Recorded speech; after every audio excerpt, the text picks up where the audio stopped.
What is going on, y'all? I'm Cam, Besties Lambie series. Together, we are 8 Cubes, and we are here to talk about the 8 most important topics in Marvel Snap this week, starting with the 2 new cards releasing next week, in 2 days, actually, as of the recording, in 1 day, as of the release of this video, Agent Venom and Scream. Now, we're going to start with Agent Venom, who is the Season Pass card. He's a 2/4 with the ability to, on reveal, set all the cards in your deck to 4 power.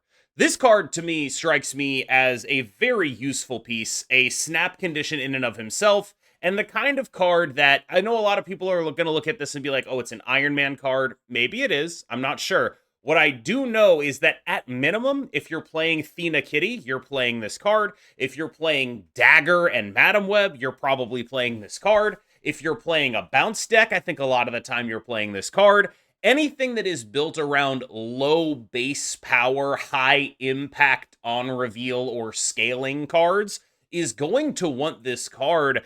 And it's actually sort of interesting because, bounce has been in and out of the metagame. It's very good right now, but it's actually been a little bit since Thena decks were really elite. And I'm kind of wondering if this could give it a little bit of a boost.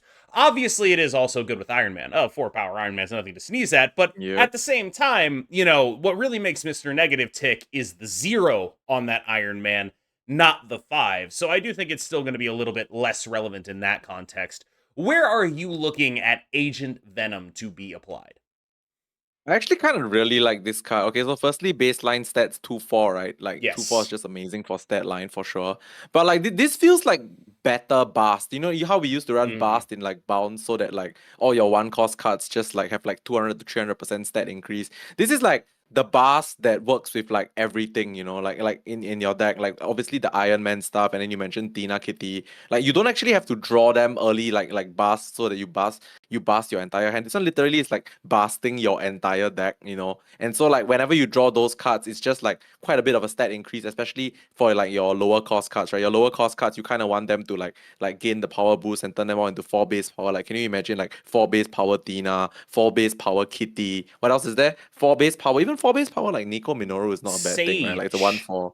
Yeah, Yeah, Sage, just, exactly. Like yeah. 0, 3, 4 base, and then like you mentioned, right? It kind of just scales upwards even further because those stuff naturally like their effect basically grows their own stats. Plus now there's like a 4 base power. So I think this card actually will like sort of revive, like it gives like a lot more points to the Tina base decks, right? Like it's like the amount of points that you might need to like combat like what we have now, which is like bounce, which is a lot of points. So very excited to see where this one will end up. This is a card that I actually have some worries about. When I see design mistakes in Marvel Snap, they Mm-hmm. typically take the form of like a very specifically narrow card where the fun of it is let's figure out how to make this card really good. Because once Yeah. people figure out how to make this card really good, it gets It becomes Xeroxed really good. and sent out everywhere, right?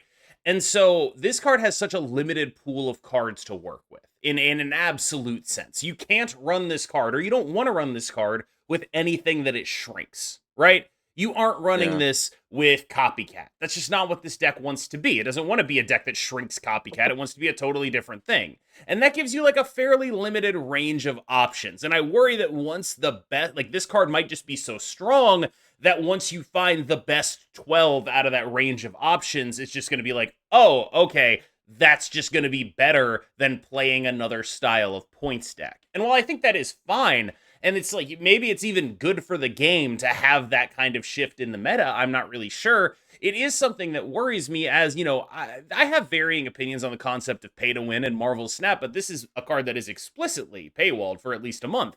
And if it becomes the most relevant, even though, if you are a spender, the season pass is obviously the most affordable thing in the entire game, there are many people who are not. And so I do have some sort of worries about that because, like, I feel like once this card comes out, if you're playing Athena deck, it's going to be like, why aren't you running Agent Venom? If Yeah, you're it's a playing a staple. bounce deck, why aren't you running Agent Venom? You need a really compelling reason for that, right? And suddenly, everyone who doesn't have this card who wants to play those archetypes is getting left behind in an arms race a little bit.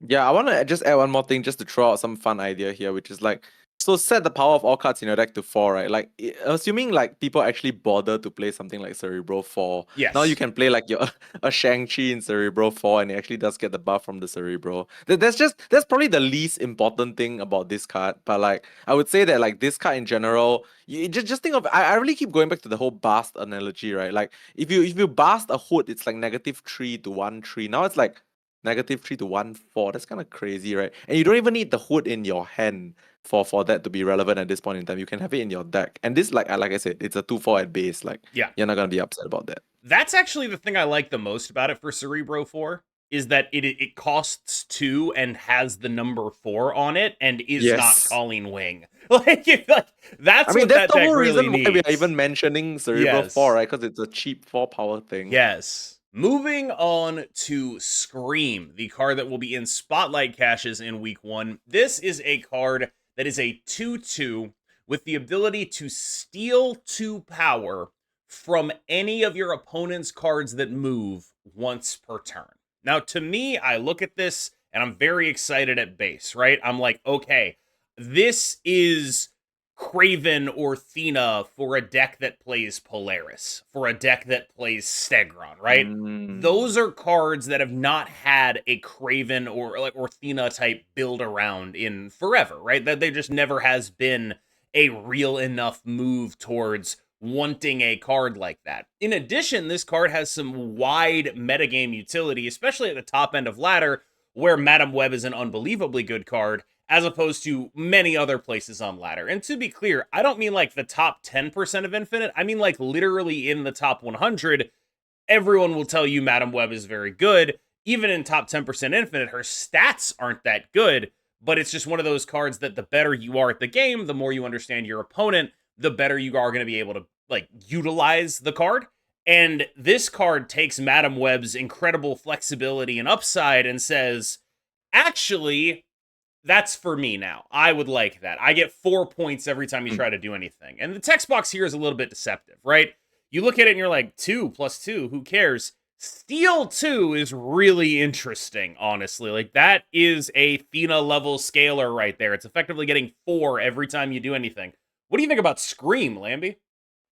Yeah, so this is the like your final point was actually the funny thing, which is like I realized like after looking at this card, I forgot how to read cards a little bit Sure. because when you said steal 2 power, right, my first instinct was like, okay, it's just gonna be +2, but it's actually +2 and -2, so it's Mm-hmm. effectively like a +4. And then you think about it again, right? Like you mentioned, Madam Web at the top of the meta. This is easily just like with one move from Madam Web, it's a 2/6, and with a Madam Web deck, it never just moves once, right? They move like literally like 4 times. Yeah. So this is like what? This is like what 2/16? No, 2/18.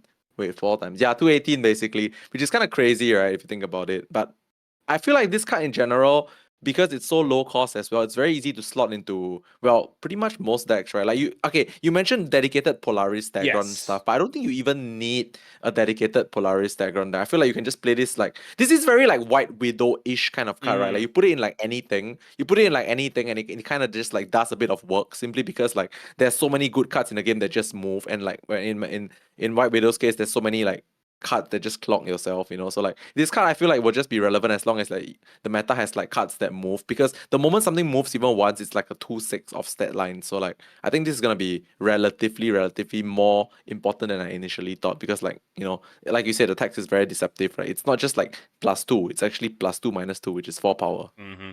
And I'm really sort of torn on how to think about that +2 -2 being 4 power, like how to value it versus just saying +4 on it. Because when I look Mm-hmm. at it, I'm like, okay, probably that's better that it doesn't just say +4 on it because of Shadow King, because of Shang-Chi, Yeah. because of the split nature of the power allocation here. So it's probably actually better than if it just said +4 every time one of your opponents Yes. moves. But that's like sort of contextual because on the other hand, you really would enjoy just having like, a 16 power, an 18 power guy, just like that actually just says 18 on it. That's pretty cool too. I do think that the real question for me is, does this card create its own archetype, or is it a Mm. tech card? Is this a card that makes people play Polaris and Stegron, or is it a Shang-Chi type card that shows up when move is really strong? I guess the analogy would be to Rogue, right? Like when you want to hit something specific, you put this in your deck. You have a bad move matchup, you put this in your deck. Or is it an archetype builder on its own? I hope that it's the second. And that's what I want to see. I want to see cards like this that recontextualize older cards. I really like that. Like the same way that like a card like Wiccan recontextualized Quicksilver. This can recontextualize Polaris and Stegron without having to like buff them to the level that they would need to be playable, which is to say like really busted, like Polaris 3-6, Stegron like 4-9 or whatever. That kind of stuff is probably something you can't do, but this is something you can do, is release cards that actually help those cards. Yeah, on the topic of recontextualizing old cards and old archetypes, right? I think this is actually a pretty plausible Surfer 2-drop if you think about it, right? Because Polaris 3 cost, Spider-Man also 3 cost, right? And then like if you think about it, Surfer lacks kind of 2 cost cards. They That only is have like Jeff. interesting. So it's kind of like a very plausible like Surfer 2 cost card. Because like Surfer just does need like a few 2 cost cards to Yeah. fill their curve for like the 3+2 or like just the turn 2 itself. I don't hate that. I wanted to talk about something that's sort of been on my mind recently, and it is changes ? Because I think a lot of people look at this metagame and they're like, nothing changed. It's exactly the same as the metagame that we had before. And while I think that like superficially many of the same decks are still good, what really changed, as far as I can tell, is in terms of play rate and diversity. What didn't change is that there are still a lot of decks in the game right now who are very overtly invalidating your ability to do things, whether that be by putting too many points on the board like Hela and Bounce, or by literally saying you can't play cards like the Legion combo decks and the Clog decks, right? Like, I get why people would look at this metagame and say, you know what, this is just not okay with me. And I guess I wanted to talk about the sort of dual wolves within me. The first of one being someone who's saying, like, actually, this metagame is meaningfully better. There are a lot less people playing Hela. There are a lot more people experimenting. People are really trying to, like, hone in on what the best thing to do is. I think we're actually in a metagame where bounce is probably the best thing to do. Like, that's sort of where my head is at.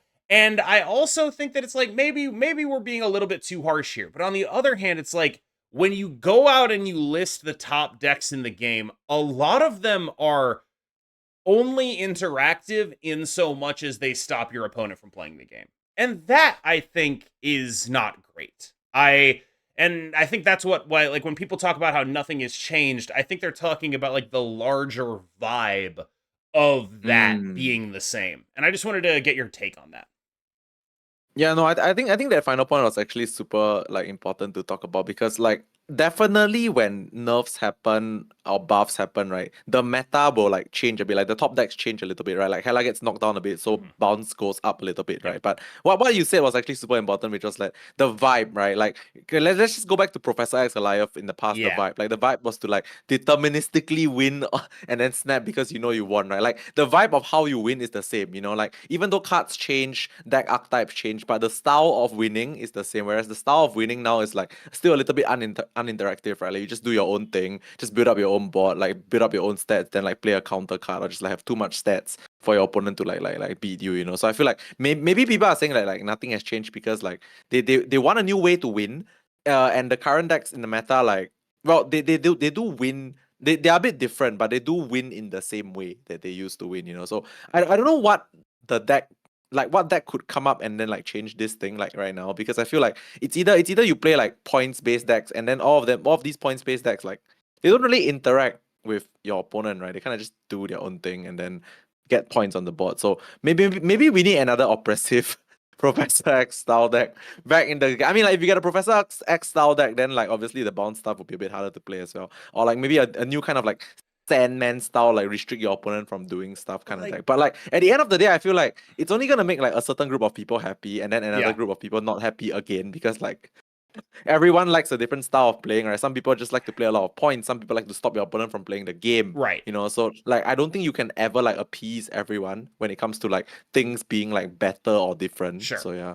I just think there's a larger segment of the metagame right now that has, I don't want to call them brain dead. They're actually not. They're like, I actually find like a lot of the Legion decks very difficult to play, honestly. Mm. Like I find them very like like no matter how they're built, it feels like they're a little bit You hard. mean like the War Machine stuff, right? Yes, I find like Okay. whether I'm hybridizing with move stuff, there's like planning ahead that I have to do pretty consistently. I find them Mm. fairly difficult. But like Hela's like a relatively easy deck with a couple of like EV optimizing decisions towards the end game, right?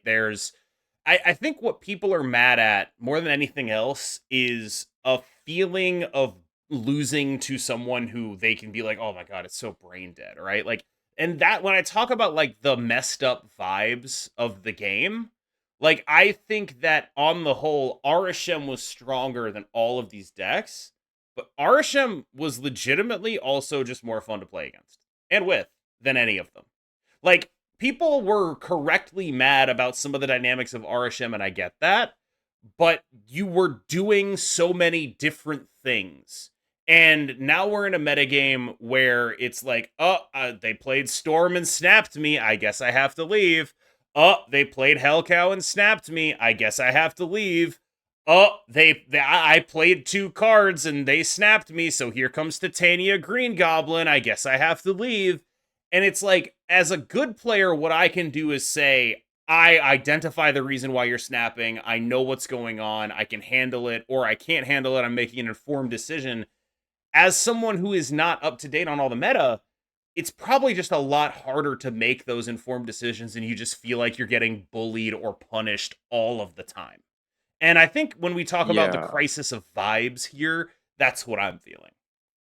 Yeah, I want to add a few things as well, which is like it's kind of interesting because like you mentioned this, right? Like in the current meta, if you're like an invested player, you kind of just know when to get out. You kind of know when to stay because like the signs are all there, you know, like the setup for like the potential like end game is like there, like the whole Madam Web setup or like the Goblin setups. Like you just know because you're very invested in the game and you know that it's coming, right? So it's a bit more predictable and it's a bit maybe you can say unfun when it happens to you because you know it's definitely gonna happen, right? Like Hellcow into Hela, you kind of know it's gonna happen. With Arishem, I agree that it's definitely more fun, which is very funny because people also complain so much about Arishin back in the past, right? They say they don't know what to play around. They say that like Yes, there's too much random that's all generation to play valid. around. It's all true. Yeah, but that's also like another like I that's also like another thing whereby it's about preference, right? Like, do you Mm. prefer to play around random stuff and be happy about that, or do you prefer to play around what you know is there and be happy about that? You know, because like at the end of the day, it's about appeasing people, and like no one will be fully appeased. Like, if you give me a choice personally, I also prefer the RHM meta because like I like to play random generated stuff. You know, I prefer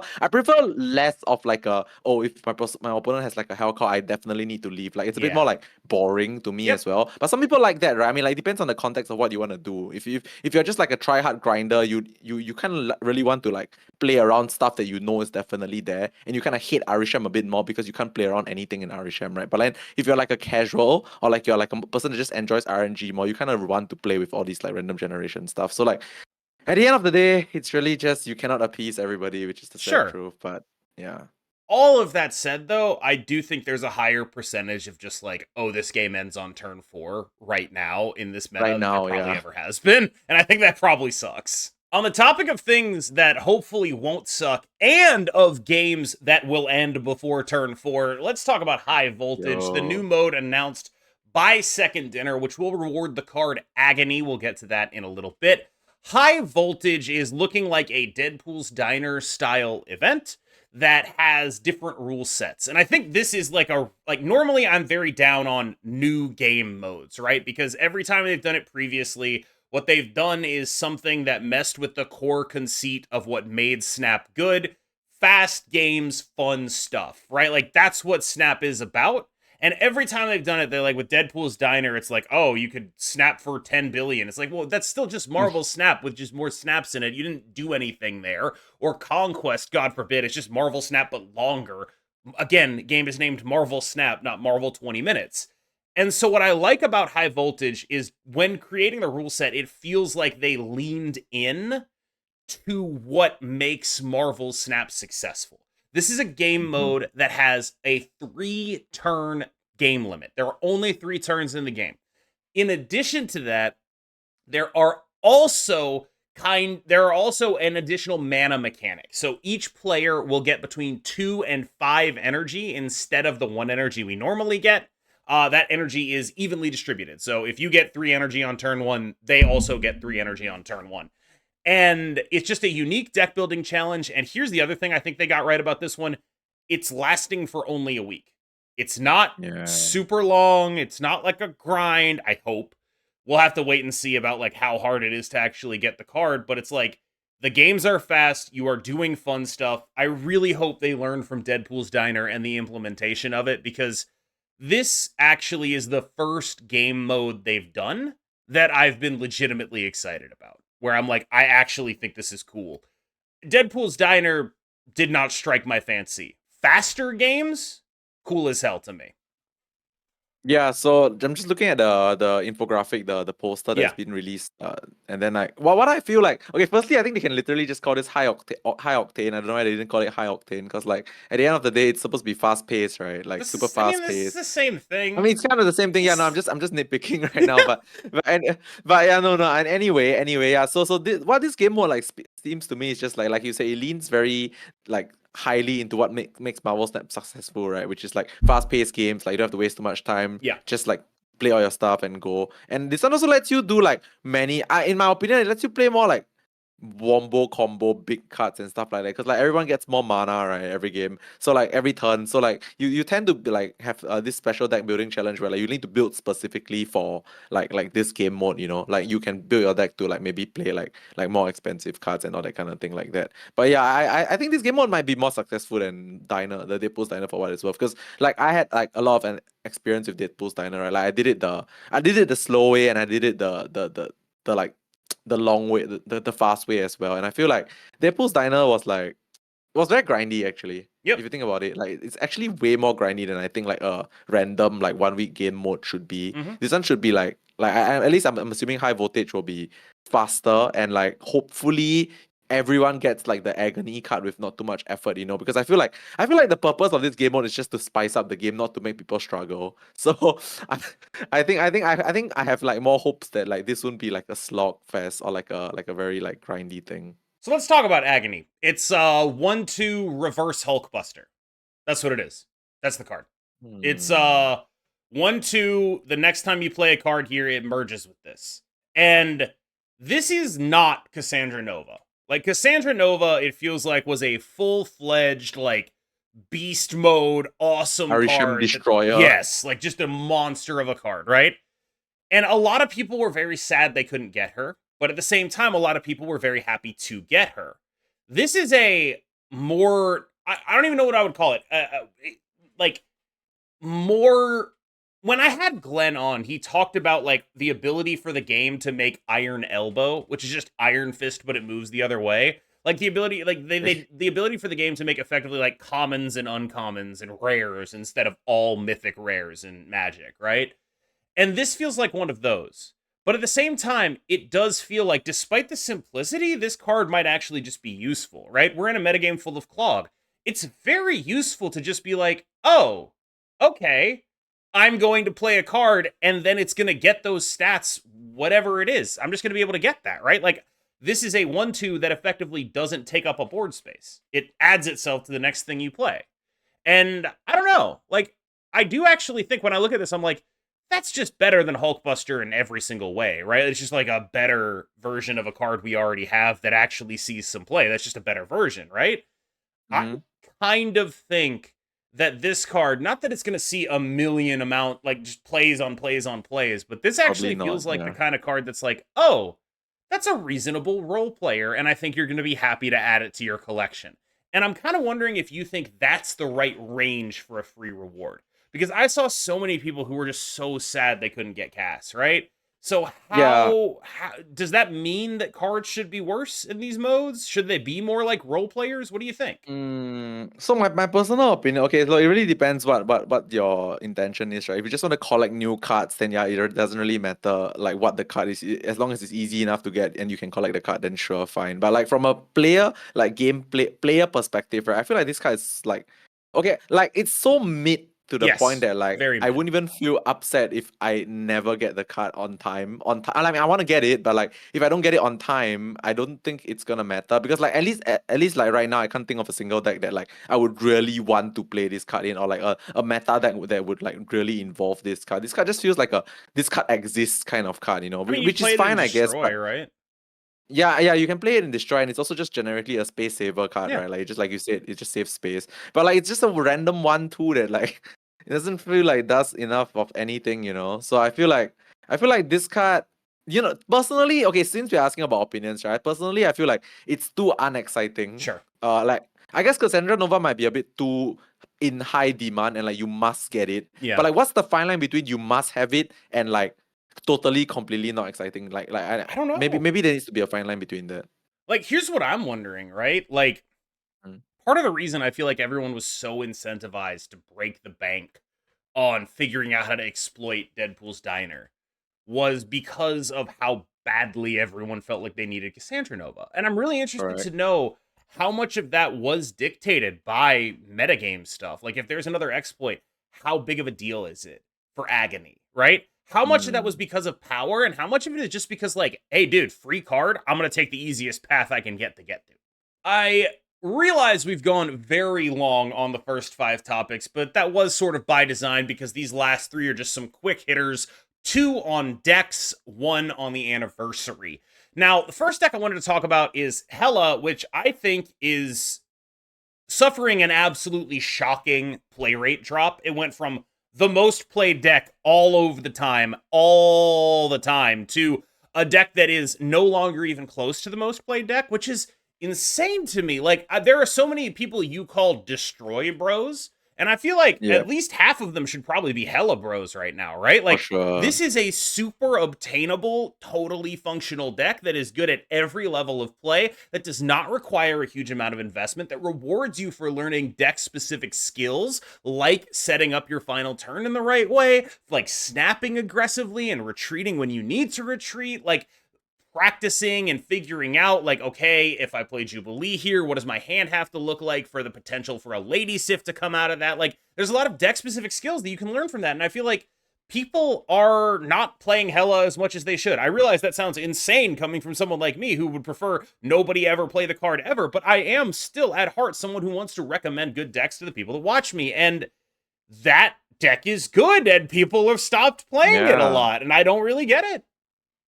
I mean, like, activate Hellcow is just such an insane enabler for this deck, right? Like, I feel like that's like the cherry on top. Like, it just makes the deck like actually consistent, which is crazy. Like, a consistent Hela deck doesn't sound like it makes sense, right? But it actually exists, which is like Yeah. the current version that it is right now. Like, I mean, even if the -3 power, like, okay, so this is what I think, okay? So, like, when in Marvel Snap, like, we always talk about like every 1 or 2 point increase is like a big deal, every 1 or 2 point decrease is a big deal, Yeah. right? But if you think of it from a general perspective, right? This one, when you play Hela, right, it's like plus 40 stats on like the final Yes, turn. the Now it's plus percentage. 37. Okay, Yeah, oh, I'm so sad. It's plus 37, guys. But like, come on, it's still plus 37, right? Like it still wins the game on its own. So I think Hela is one of those like cards that like.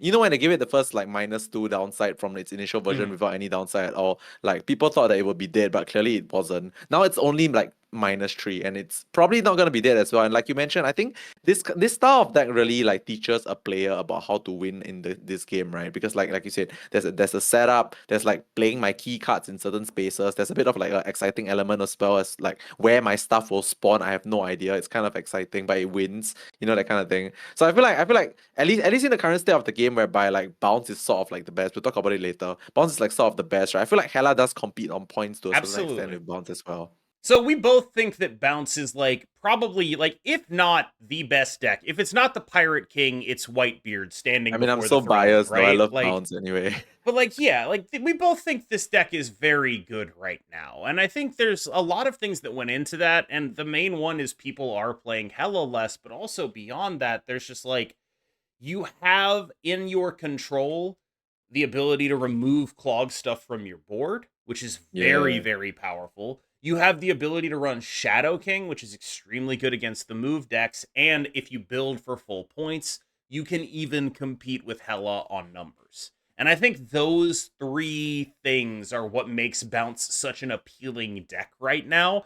In addition to the like large ability for a good player to like outskill and do a lot of stuff with it, it's also a deck that has reasonable reasons for existing into a lot of the top meta threats right now. Fundamentally, points in Shadow King is just a very valuable thing to leverage at the current moment. Yeah, I want to add like just like two things about this. Firstly, I just want to say that like I think it's been like a year or something since we started doing this, and like ever since Yeah. then I've really loved Bounce, and now I still love Bounce. But like okay, so I want to talk about Bounce in the context of now, right? So Bounce was always that like points that could be allocated like wherever you want to allocate the points on like the final turn of the game, right? So now in the current meta, Bounce actually is like a counter by its natural nature. It counters Clock simply because it exists, you know, like because Clock exists, so Bounce has like inbuilt counters for that Yes. deck without having to play extra special things, which is amazing, right? Because your 12 card deck doesn't have a space for like so many tech cards, but like your beast is literally the counter to Clock. So it's kind of interesting and kind of makes so much sense right now to play Bounce because it's a lot of points and your deck just naturally is good into other things without having to tech for it, you know. So I feel like it's kind of nice, and like I do hope that we get to play more Bounce as a personal choice of mine. I really love the deck. One of the things I've noticed that has been really tickling me over recent weeks or so is that every time one of my friends cooks up a deck and they're like, this deck rocks, it is always a Points and Shadow King deck. Every single one of them. I have seen so many different versions of Points and Shadow King decks at this point. I have seen Big Baby was playing a Moon Girl one, right? With Points and Shadow King. Woody has been playing a Destroy one, Points and Shadow King. Before that, Mm. Prodigy and them, they were playing a Pixie one, Points and Shadow King. It was always Points and Shadow King. Everything is Points and Shadow King. And when I look at all of those decks, like I feel like I'm seeing the Matrix. I'm like, this is just another method of doing Points in Shadow King. It's The so same good. thing. Everything is Points in Shadow King. I'm Charlie in It's Always Sunny, and there's like Points in Shadow King on the board behind me. I'm seeing it all. I see the ones and zeros. I see the twos and the twos, and they are on the card Shadow King. He is the man right now. Yeah, no, just want to add one last thing about Shadow King, which is like it's really just cause the meta, or like for a while it's always been about green power, right? It's Whereby this by move green shit, power, right? Like it's yeah, the it's move just shit. green power is like the thing that everybody's striving for right now because it's how you scale your points the fastest, right? And Shadow King is just like 2 mana and like say Mm-hmm. no to all that green power. We're approaching Marvel Snap's anniversary, which means we're approaching the 2 year anniversary of this being somehow a job. It's the 1 year Mm-hmm. anniversary last month of this being my full time job. And I just wanted to say, with all of this, thank you to Lambie. Thank you to everyone who watches me. I really appreciate it. I know they're doing some events for the anniversary, like they're gonna make some stuff like some login rewards or whatever. I'm not the person you come to for Props. analysis of login rewards. I like that's not really what It's I never do. been us. That's never been what we do here. But I just wanted to take this time to say thank you to everyone, and I truly I appreciate what a gift it is to be able to do this as a job, and I'm trying to find ways to better live my life in a way that is aligned with that appreciation. So thank you so much. Yeah, I also want to add quite a few, okay, not quite a few things, like just one or two things, which is like, as much as I'm like playing less Marvel Snap right now, so I cannot like forget the fact that like Marvel Snap was the one that like really skyrocketed my streaming career, you know, and like it helped me grow my community to what it is right now, which is really huge and like very supportive. And I feel like being able to play games like like being able to find a game that you like and build a community and play it for a living it's quite the dream if you think about it. Like it's just the dream. Like it's every dude's dream to play a game for a living, you know, that kind of thing. So I feel like with Marvel Snap, that's what I was able to accomplish. And I guess with like similar to KM, I think like we are both like really very grateful for like where we've come because of like what the game has done for us as well. So yes, happy anniversary, Marvel Snap. Thank you for everything you've given us as viewers. And thank you to Marvel Snap for what it's done for the both of us. And on that note, it's time to end. I've been Cam Best. He's been Lambie Series, and he's going to take us out of here. Thank you so much for being here. Like, comment, subscribe, and we will see you on the next video. Bye bye.